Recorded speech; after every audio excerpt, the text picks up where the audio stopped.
오늘 우리에게 주신 말씀은 로마서 12장 9절부터 13절이 되겠습니다.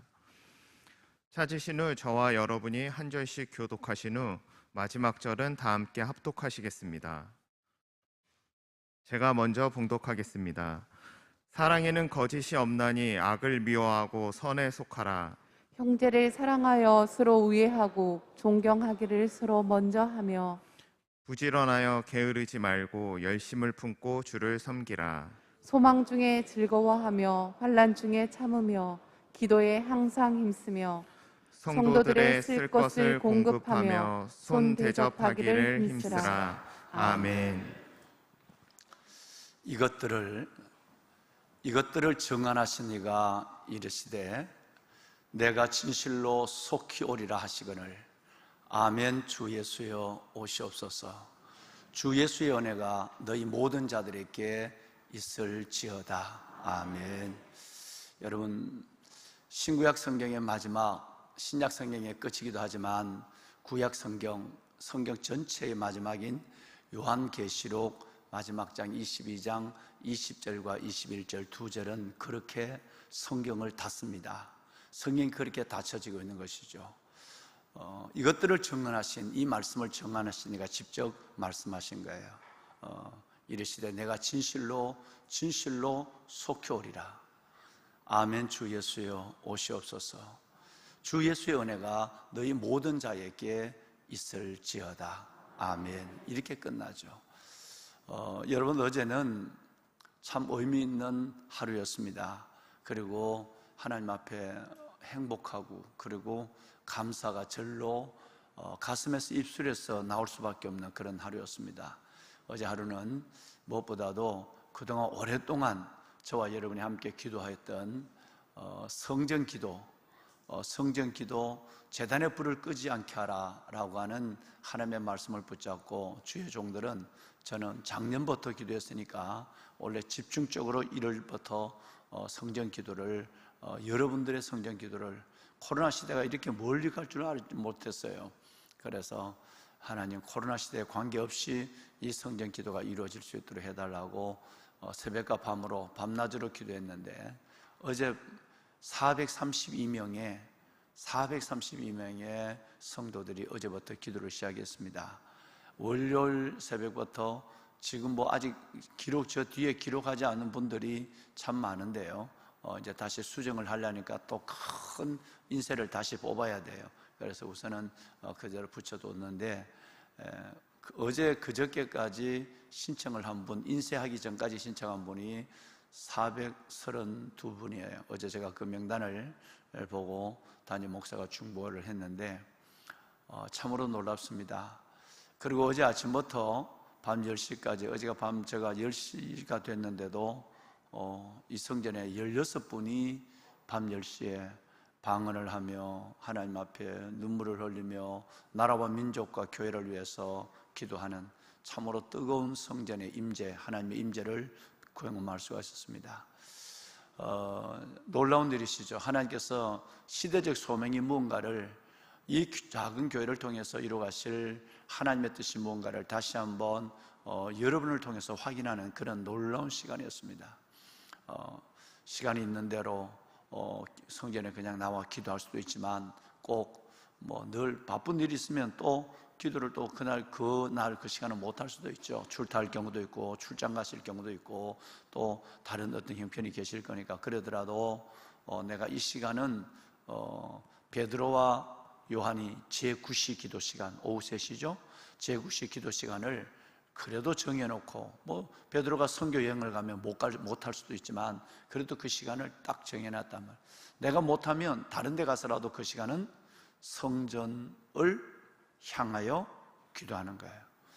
내가 있으면 성전에 기도하는 거예요. 할렐루야. 이 시간 거기에 안전병이 일어나는 기적이 있습니다. 예수님께서, 여러분, 이것은 구약의 성전이 아니냐, 신약에는, 어제도 성령 목사님과 얘기를 나누면서 그랬습니다마는, 신약의 성전은 예수님이고 그 예수님이 우리 안에 들어서니까 너희 몸이 그리스도의 성전인 줄 너희가 알지 못하느냐. 우리가 이 성전된 예수님이 들어있는 우리가 성전인데 무슨 교회가 필요하냐? 아무 데나 하지. 여러분, 하나님께서 이 신약에 와서 예수님도 유월절을 지키고 마리아와 요셉이 내려갈 때 하룻길을 걸어간 동안도 애가 따라오는 줄 알았어요. 예수님이 오신 줄 알았단 말이에요. 그런데 보이지 않는 거예요. 사흘 길을 찾아서 다시 돌아왔는데 주님이 어디 계셨죠? 성전에 계셨어요. 구약 얘기를 하는 게 아닙니다. 예수님 얘기를 하는 거예요. 주님이 뭐라고 말씀하셨죠? 내가 아버지의 집에, 그가 성전에 계시거늘 내가 아버지의 집에 있어야 할 줄 알지 못하시나이까 라고 했어요. 여러분, 여기는 아버지의 집이에요. 하나님의 집이에요. 구약의 성전은 성전이고 신약에 와서는 성전이 필요 없다. 여러분, 그것은 하나님 앞에 믿어보면 하나님의 이름을 두시려고 택하신 곳, 하나님의 영광이, 오늘 유루지 집사님 기도하신 것처럼 하나님의 영광이 머무는 곳, 아버지의 집이 어떤 것인가를 기도해보지 않는 분들은 그런 얘기를 해요. 신학적으로도 여러분, 이 모든 일들이 매우 중요한 것입니다.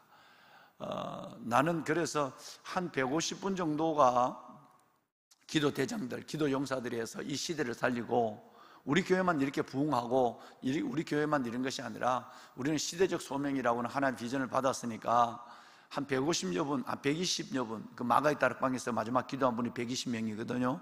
그러니까 한 120여 명 정도가 기도해도 하나님의 나라가 일어날 걸로, 폭발할 걸로 저는 생각했어요. 그런데 놀랍게도 여러분 432명이 내가 그 시간에 기도하겠다고, 또 자신이 없는 분들은 신청 안 했어요. 왜 그러냐면 신청해놓고 내가 못 나가면 어떻게 할까, 큰일 날 줄 알고. 여러분, 큰일 안 납니다. 그것이 정해야 새벽기도 가더라도 그런 것이 있거든요. 내가 내일부터 새벽기도 간다, 혼자 생각하면 돼요.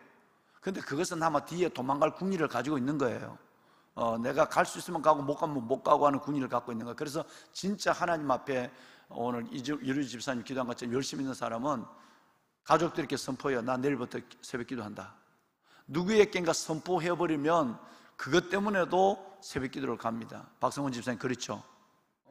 바로 그렇다고 그러잖아.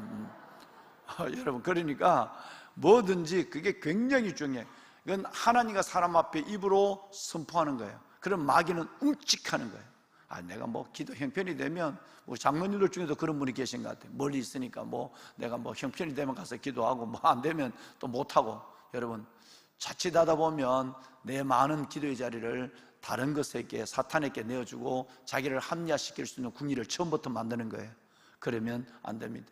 기도하신다면, 담임 목사가 딱 한다면, 내가 그래도 일주일 중에 내가 월요일 아침부터 금요일까지 교회 올 형편이 안 되면 주일날 온다면 주일날 왔으라도 내가 어디였으라도 아니면 여름 베들레헴 예배실이라도, 아니면 이 성전의 예배, 청년부까지 예배가 드려지고 있으니까 오후에 밤 7시까지 제자 훈련 드려지고 있으니까 이 성전에 본당에서 못하면 다른 성전들이 전부 열려 있으니까 내가 거기에서라도 1시간 내 삶을 안고 기도하고 기도하리라, 이런 마음이 있어야 그 열심을 보시고 하나님께서는 하나님의 특심으로 보시고 하나님의 응답을 주시는 거예요. 이 은혜를 주시는 것입니다. 참 놀랍습니다. 그리고 뜻없이 사탄이 가장 싫어하는 일을 담임 목사가 가장 열심히 하니까, 그러니까 사탄이 얼마나 싫어하겠어요. 그러니까 여기에 사탄이 끼어들지 않도록 우리 새벽 기도의 대장 여러분들은, 성전에서 기도하는 여러분들이나 각 가정에서 성전을 바라보고 기도하시는 분들이나 단단히 기도 준비해서 사탄이 움찔하는 것이 아니라 완전히 사탄이 결박이 풀어지도록 여러분 기도의 중보가 여러분 필요합니다. 기도해 주시길 바랍니다. 아멘. 그리고 또 하나, 어제는 기억될 만한 아주 놀라운 일이었습니다. 170명이 넘는 성도분들이 90일 동안의 비전 성경 통독이 어제 끝나는, 그래서 이것들을 증언하신 이가 이르시되 내가 진실로 속히 오리라 하시거늘 아멘. 주 예수여 오시옵소서.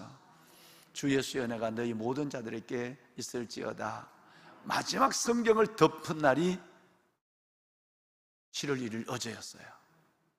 아마 처음 할 때 이 두꺼운 책을 90일 만에 어떻게 읽나 그런 분들도 있고, 또 기존적으로 성경에서 교회에서 매일매일 분량을 주시는 성경을 읽어가시는 분들도 있고, 우리 목사님, 전도사님들은 저와 함께 또 성경을 1년에 몇 독을 하겠다는 계획을 읽고 가는 분도 있는데, 거기에 이 성경을 또 90일 동안 전 공동체가 하루에 읽을 분량을 딱 정해서, 어떨 때는 뭐 20분, 어떨 때는 30분 이렇게 정해서 음원으로 들으면서, 눈으로 보면서, 때로는 뭐 입으로 따라하기도 하지만 빠를 때는 따라하지 못하죠.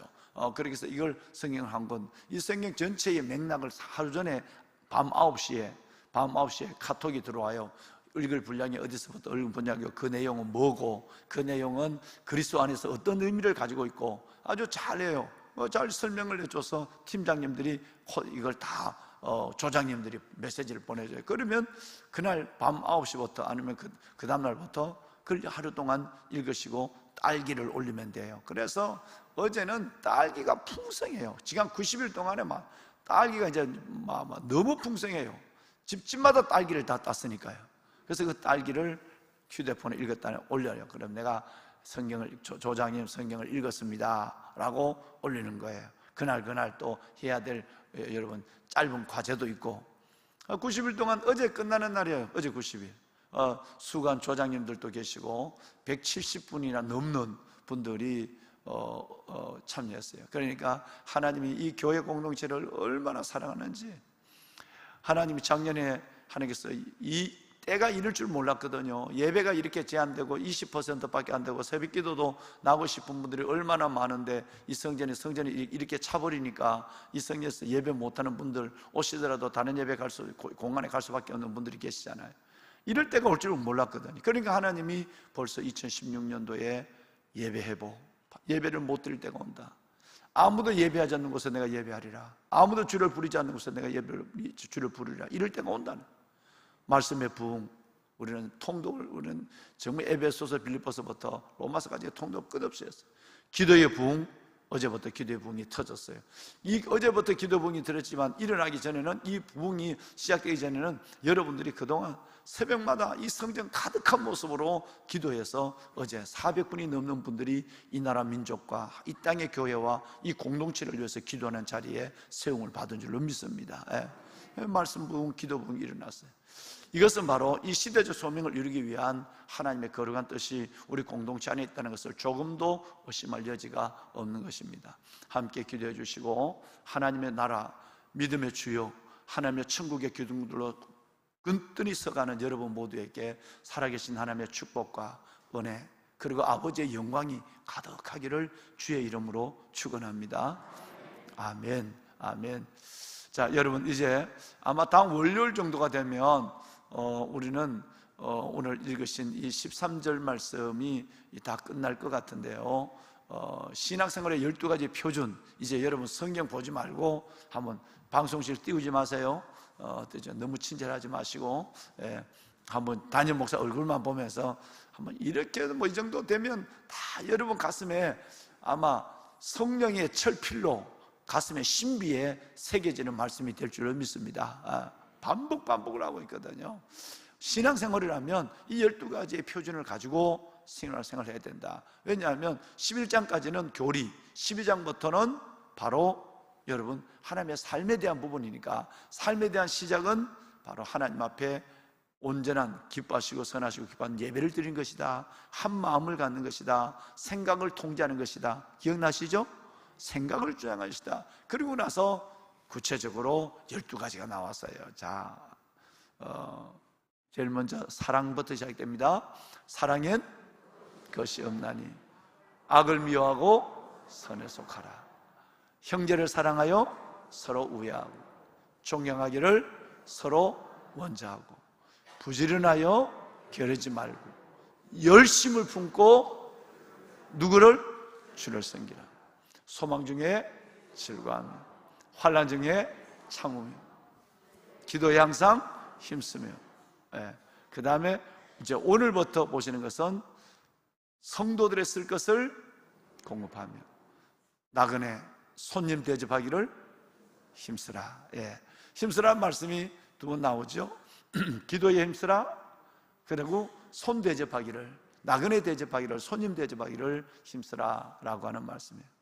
여러분, 오늘부터 있는 이 말씀은요, 다른 것은 다 개인적인 내적인 것이라고 한다면 오늘 우리가 지금 하고 있는 보시는 이 말씀은 여러분 신앙생활의 외적 표현에 대한 부분이 이루어져 있습니다.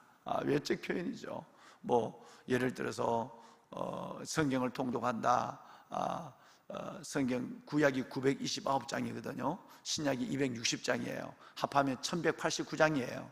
1189장을 어떤 비전 통독이나 개인적 계획에 따라 읽는다. 이거는 개인적 내적인 내면의 세계를 채워가는 거예요.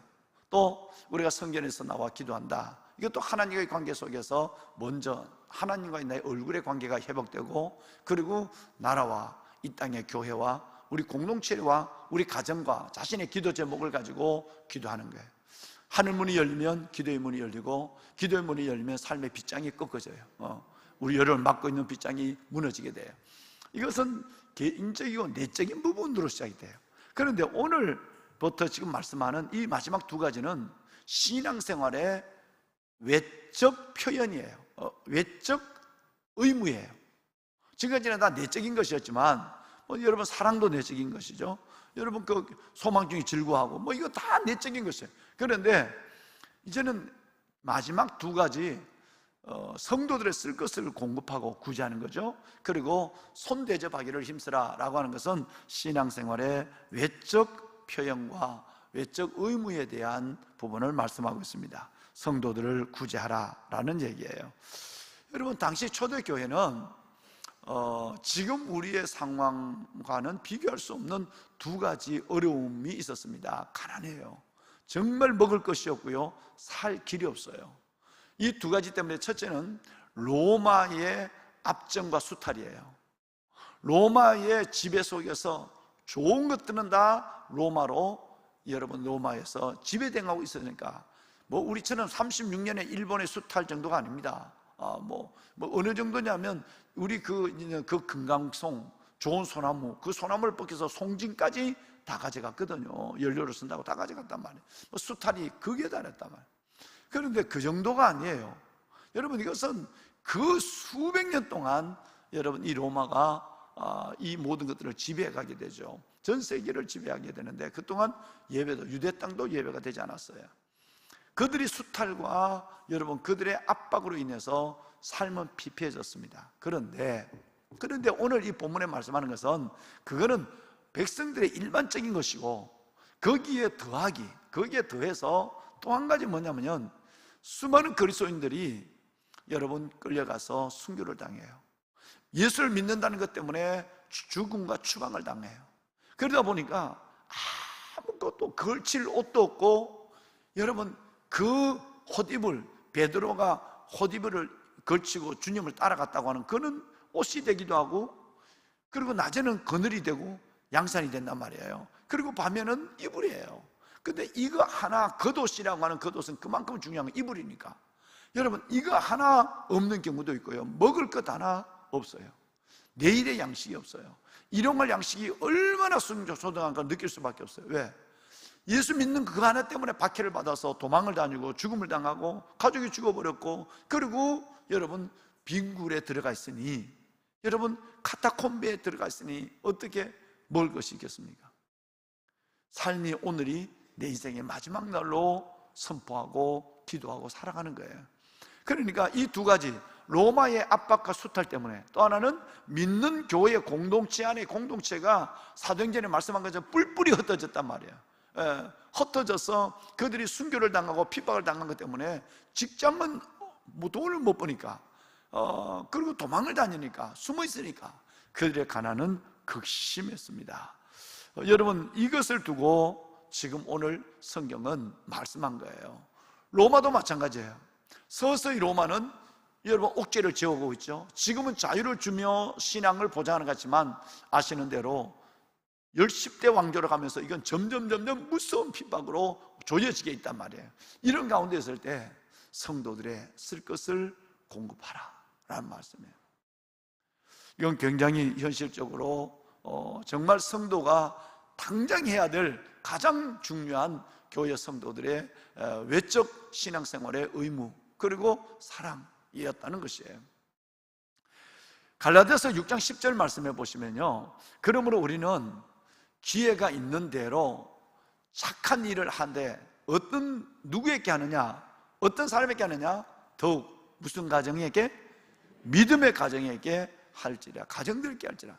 여러분, 이 말씀이 그 말씀이에요. 우리 교회가 구제를 굉장히 많이 하죠. 1년에 두세 번씩 하고 있잖아요, 그죠? 이 구제를 하는데 한 반 좀 넘는 구제금은 성도들 모르게, 여러분, 우리 교구 목사님들과 교구장님들과 그리고 목양사역자분들만 알고, 여러분, 그것을 다 인원을 선별하고 해서 우리 성도들에게 합니다. 요즘 같으면 더 많아졌죠. 아주 지난번에도 너무 고민을 많이 하신 것 같아요. 코로나 때문에 상황이 너무너무 어려우니까 수천만 원의 예산이 1년에 몇 번씩 안 믿는 사람들, 지난번 청년회는 뭐 청년부들에서는 여러분 안 믿는 사람들에게 가지만 또 믿는 청년들, 그래서 그 가정에 여러분 이 작은 것들을 함께 나누는 그런 시간도 있었어요. 외적인 구제도 중요하지만 우리 교회 안에 있는 많은 성도들이 어려움을 당할 때 그 작은 것이 성도들의 기도가 담겨서 전해지고 위로가 되고, 그 작은 것이 또 지팡이가 되고, 한 달을 살아가는데 나도 지팡이가 되거든요. 그래요. 그래서 두 가지 구제를 함께 하고 있는 거예요. 지금 외적인 구제, 안 믿는 사람들, 세상 사람들을 위해서 엄청난 구제를 하고 있고, 그리고 또 믿는 우리 교회 안의 공동체를 위해서 하고 있고, 이 두 가지 조화를 이루려고 사회사업부에서 굉장히 고민을 하고 교구 목사님들과 머리를 맞대고 있는 것이죠. 매우 바람직한 것입니다. 오늘 이 말씀처럼 잘못하다 보면 교회 안에서 자기들끼리는 구제하고 바깥으로 손을 내밀지 않는 경우가 종종 있고요. 또 여러분, 바깥에서는 하고 있는데 우리 성도들끼리는, 성도들 안에 있는 어려운 사람들은 돌보지 않는, 믿음의 가정들에게는 하지 않는 일들이 일어나게 되는 거예요. 우리 교회가 참 감사한 것은 지혜로운 여러분들의 그 여러 가지 고민을 모아서 그동안 해봤으니까 다 아는 거예요. 그래서 이 두 가지를 병행할 수 있다는 것이 얼마나 감사한지 모릅니다. 오늘 나오는 성도들의 쓸 것을 공급하며라는 이 말은 외적인 것보다는 그 심한 압박과 수탈, 그리고 박해 속에 있는 교회 안에 있는 어려운 가정들을 있는 사람들이 함께 모아서 그들을 구제하라라는 말씀이 오늘 바로 그 뜻으로 이루어졌습니다. 사도행전 4장에도 보면 이 말씀은 아주 현장감 있게 나타나게 되죠.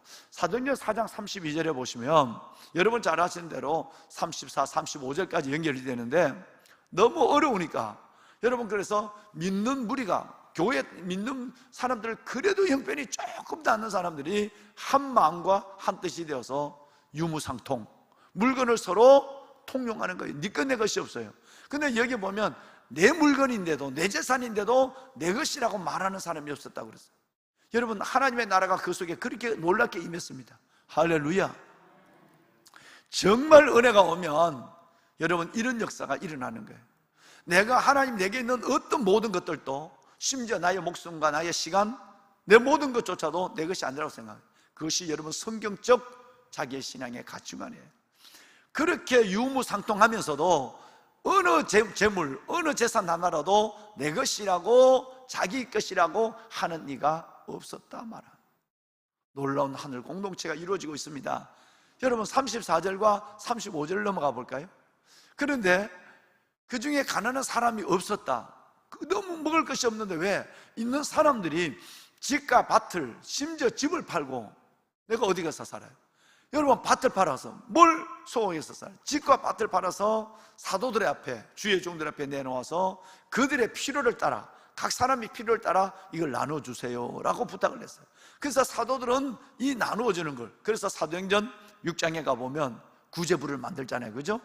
사도들은 이제는 너무 바빠서 이거 못한다. 교회 안에서 우리 교회 사회사업부처럼 구제부를 만들어서 구제부에서 검토해서 결제만 담임 목사가 하도록 해라. 그리고 집행은 교구장님들과 교구 목사님들과 그리고 우리 목양사역자분들이 해라. 이렇게 하는 거예요. 사도행전 6장에서 나온 얘기예요. 그러니까 내 것이라고 하는 사람이 없이 다 이거 아무것도 가져갈 것이 없고, 이건 주님이 내게 잠시 위탁한 것이고 나누기 위해서 주신 것인데, 그런데 이것을 다 나눠서 여러분 사도들을 통해서 이걸 나누게 되었어요.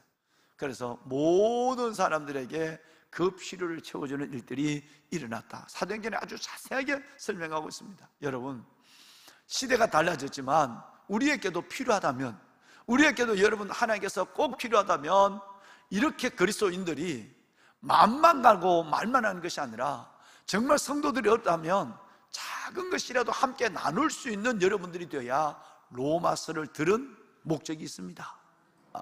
정말 어려운 이웃들 많거든. 어려운 우리 성도들은 너무 많거든요. 그 이웃들을 위해서 나눌 수 있는 이 일들을 여러분 기도하시고 고민하시고, 그리고 이 일들에 한번 여러분의 손을 한번 펴보십시오. 하나님께서 놀라운 은혜를 먼저 가슴에 주실 줄로 저는 믿어요. 성령이 그렇게 말씀하시니까요. 숲속 작은 나라에 가시면요, 숲속 작은 나라에 가시면 두 네 분이 거기 안장이 되겠어요. 제가 잘 아는 목사님, 저의 친구 목사님, 두 부모님이 거기 계세요. 한 40년 이상 제가 이렇게 지켜봤거든요. 근데 거기에 아버님이 계시는데 감리교 권사님이에요. 그런데 이 아버님이 내가 이렇게 신학교 다닐 때부터 이렇게 가보면 신기한 정도예요. 아버님이 아침에 일어나면요, 이렇게 어디를 가세요. 가면 새벽 기도를 갔다 와서 또 나가신단 말이에요. 거기가 이렇게 산비탈에 집이 있고 논이 있고, 그 논 맞은편 비탈에 교회가 있어요. 그러니까 논둑을 지나서 가는 거죠. 이렇게 새벽 기도를 갔다가 내가 이렇게 내가 늦잠 자고 일어나면 새벽 기도를 갔다 오시고 또 뭘 들고 나가요. 여러분, 성도들 가정에 이렇게 보고 할머니들 가정에 누워 계시면 밤에 갔다 와서 두 네 분이 죽을 쏘놨다가, 그 뭐 죽이라 해야 그냥 아무것도 들어가면 뭐 이런 것도 아니에요. 그냥 농사를 지니까 하얀 쌀죽에다가 거기다 깨를 좀 넣고, 그렇게 깨소금을 이렇게 담아서 그걸 들고 밤에 썼던 죽을 새벽기도 갔다 와서 아침에 들고 가시는 거예요. 어디 갔다 오시냐 그러면 또 어디 갔다 가는 집에 들려서는 빈 그릇을 또 갖고 와요. 농사일이 되는데 지금 이 소를 가지고 오늘 우리가 이 문혼을 다시 일구기로 설해지를 하기로 생각했어요. 그런데 이 교회에 있는 그 젊은 청년 같은 부부가 이게 설해지를 뭐 하잖아요. 그러면 지금 같으면 이한기를 가지고 다 모를 심어줘요. 그런데 이분이 나가서 아침에 오늘 우리 논에 그 권사님 댁에, 목사님 부모님 댁에 여러분 설해지를 해야 되는데, 갈 때는 그 논으로 갔다가 나갈 때는 그 방향으로 갔다가 가서는 다른 논에 가서 일하고 있어요. 저는 아주 신학교 다닐 때 그 모습을 바라보며 저는 어떤 교수님, 어떤 목사님보다도 삶 속에서 섬김에 성도들의 쓸 것을 공부하는 나눔에 대한 것을 갈 때마다 보는 거예요. 그 앵두가 좋아요, 많이. 그래서 내가 가면 앵두 때가 되면 난 앵두 따먹으러 가요. 촌에 있으니까. 살구도 옆에 나무가 있어요. 그런데 그 앵두에 가면 어떤 데 앵두가 다 땄어요. 그 아버지 앵두가 어디 있어요? 그런 거, 다 땄지. 그 왜 다 따요? 그런 거, 몇 개 남은 푸른 건 놔놓고. 앵두를 여러분 소쿠니에다 이렇게 담아놓고는 밤에는 그 앵두를 씻어서 올려놔요. 올려놓고는 요만큼씩 종이, 그때 비닐이 없었어요. 그 종이 봉투에 앵두를 담아요. 그래갖고 성도들의 숫자만큼 앵두를 해놔요.